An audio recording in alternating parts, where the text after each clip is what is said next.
Remember Saturday mornings in the 80s? Bowl of sugary cereal, pajamas on, glued to the TV?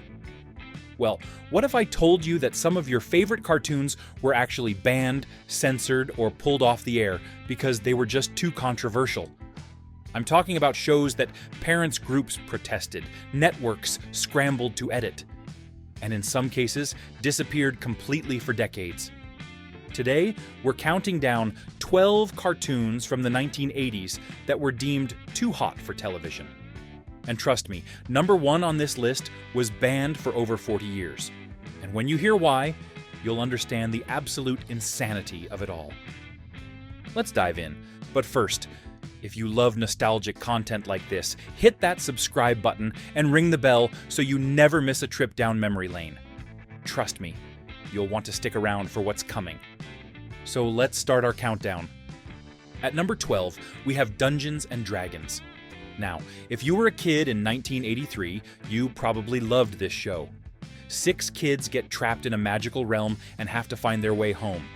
Sounds innocent enough, right? Wrong. The show became a lightning rod for the Satanic Panic that was sweeping America. Parents' groups claimed the show promoted witchcraft and the occult. Some religious organizations even said it was a gateway to devil worship. But here's the kicker. The show was actually one of the highest-rated Saturday morning cartoons for 2 years straight. Kids loved it. But the controversy was so intense that CBS eventually pulled the plug. And get this, the writers had actually planned a final episode where the kids finally make it home, but it never aired. For decades, fans had no closure. That ending didn't see the light of day until 2020, when it was finally released online. So the show that was supposed to corrupt America's youth, it just wanted to send the kids home. Number 11 might surprise you. Teenage Mutant Ninja Turtles.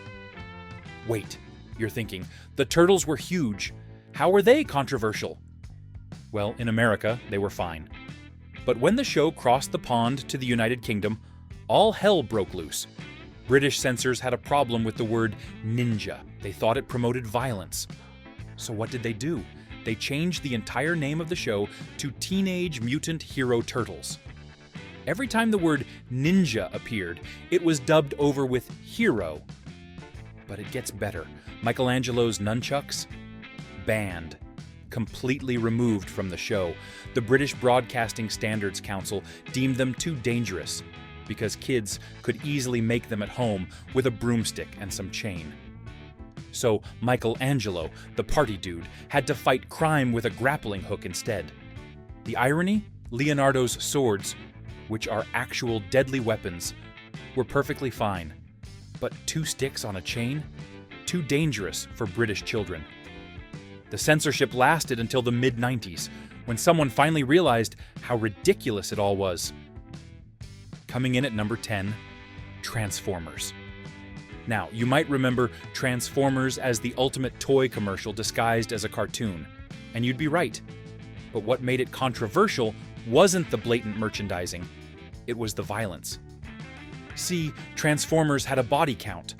Robots were getting blown to pieces every episode. And while Hasbro argued that they're just robots, parents' groups weren't buying it. The controversy reached its peak with the 1986 animated movie. Remember that? They killed off Optimus Prime. The hero, the leader, the character every kid loved. Children were traumatized. Some kids cried in the theater. Parents were furious. Hasbro's phone lines were flooded with angry calls. The backlash was so severe that when they planned to kill off Duke in the G.I. Joe movie, they changed it at the last minute. Duke went into a coma instead of dying, because Hasbro learned their lesson. But the damage was done. Transformers became Exhibit A in the debate about violence in children's programming. At number 9, we've got He-Man and the Masters of the Universe. This one's personal for a lot of you, I bet. He-Man was everywhere in the mid-80s, but some of you never got to watch it. Why? Because your parents thought it was satanic. Religious groups claimed the show promoted paganism and the occult. The magic, the mystical powers, the very name Masters of the Universe.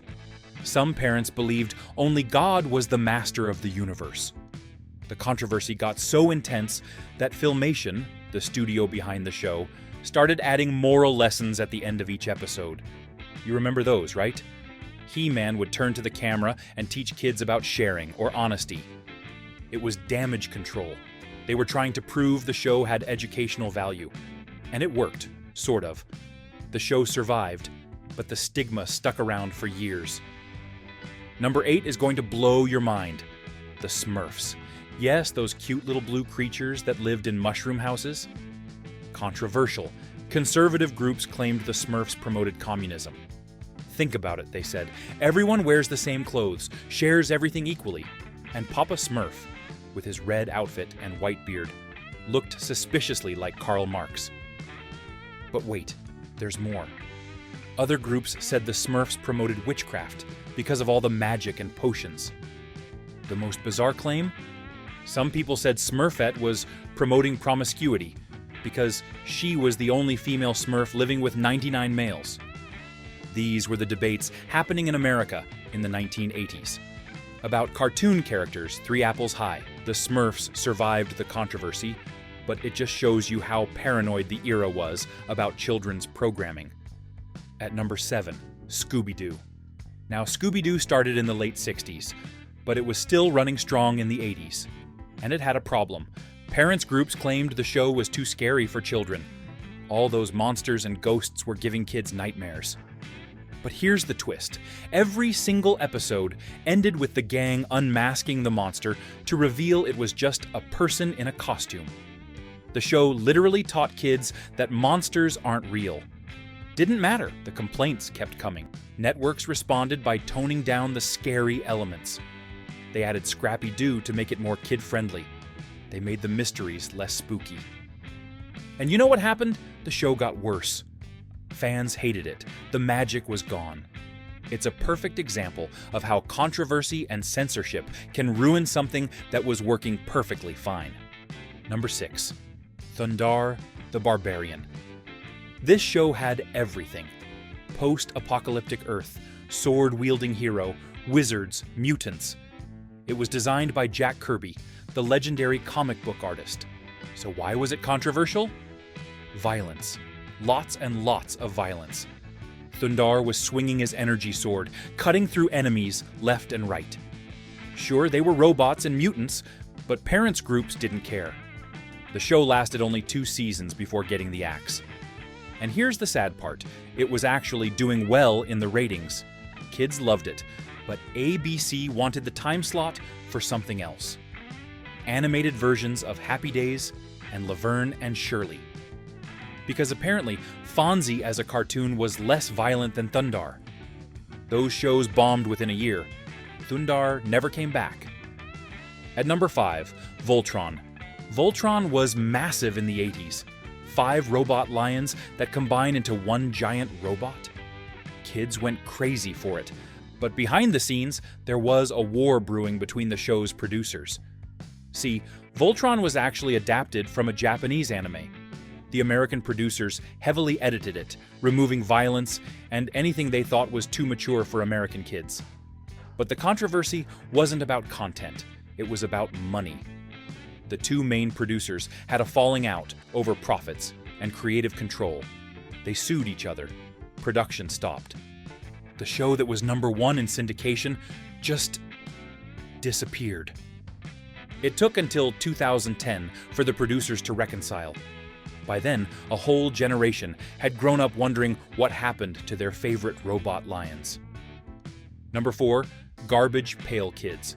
This one never even made it to air in America. The show was based on those gross-out trading cards you probably collected, or your parents threw away in disgust. CBS planned to air it in 1987. But before a single episode could broadcast, the National Federation for Decency launched a massive protest campaign. They called the show morally reprehensible and threatened to boycott any company that advertised during it. Advertisers pulled out. Some CBS affiliates refused to air it. CBS canceled the show before it premiered. The episodes were already made. They aired in other countries, but American kids never got to see them until bootleg copies started circulating years later. It's one of the most extreme examples of censorship in 80s television. A show killed by controversy before anyone even saw it. At number 3, Captain Planet and the Planeteers. Okay, this one technically premiered in 1990, but it was created in the late 80s, so it counts. Captain Planet was controversial for a different reason. It had an agenda. The show was explicitly about environmentalism and social issues. It tackled pollution, deforestation, drug abuse, even AIDS. Conservative groups hated it. They said it was liberal propaganda brainwashing children. But here's what's wild. The show also got criticized by environmental groups for being too preachy and simplistic. Captain Planet couldn't win. Both sides were mad. The show lasted 6 seasons, but it was constantly under fire. Some stations refused to air certain episodes. Others moved it to terrible time slots. Looking back now, the show was ahead of its time. But in the culture wars of the early 90s, it was a punching bag. Number 2, Inhumanoids. If you remember this show, you were probably traumatized by it. Inhumanoids was dark. We're talking monsters that decomposed people, body horror, genuine nightmare fuel. It aired at 7 a.m. on Saturday mornings. Parents were horrified. The complaints poured in. How could this be on during children's programming? But the real reason it got canceled? The toys bombed. See, the monsters were huge, heavy, and expensive. Kids didn't want to play with terrifying creatures that gave them nightmares. They wanted heroes. The show lasted 1 season, 13 episodes. Then it vanished. For years, it was almost impossible to find. It became this legendary lost cartoon that people remembered but couldn't prove existed. It finally got a DVD release in the 2000s. And a whole new generation discovered just how disturbing Saturday morning cartoons could be. And finally, number 1, Dudley Do-Right and the Stokey the Bear episode. This is the story I promised you. An episode banned for 44 years. Dudley Do-Right was part of the Rocky and Bullwinkle show. It was a parody of old silent film melodramas. The bumbling hero, the damsel in distress, the mustache-twirling villain. In 1961, they aired an episode called Stokey the Bear. It was a parody of Smokey the Bear, the U.S. Forest Service's fire prevention mascot. In the cartoon, the villain hypnotizes Stokey, and instead of preventing forest fires, Stokey starts them. It was satire. It was funny. The U.S. Forest Service did not think it was funny. They complained that making fun of fire prevention was dangerous and irresponsible. They threatened legal action over trademark infringement. J. Ward Productions pulled the episode immediately. It was never rerun. It was cut from all future broadcasts and home video releases. For 44 years, that episode was banned. If you wanted to see it, you couldn't. It simply didn't exist in any official capacity. Finally, in 2005, Sony and Classic Media released it on DVD. After 4 decades, people could finally see what all the fuss was about. And you know what? It's harmless. It's a silly cartoon where a bear gets hypnotized. That's it.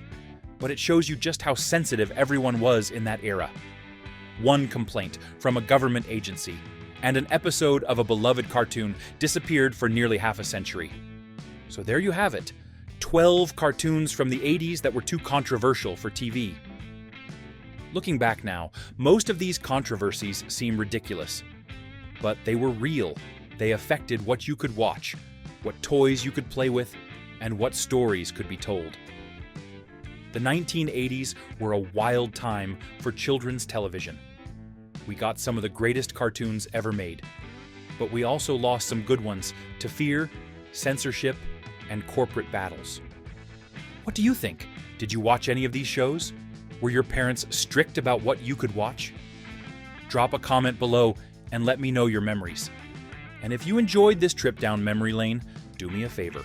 Hit that like button, subscribe if you haven't already, and share this video with someone who grew up in the 80s. They'll thank you for the nostalgia. Thanks for watching, and I'll see you in the next one.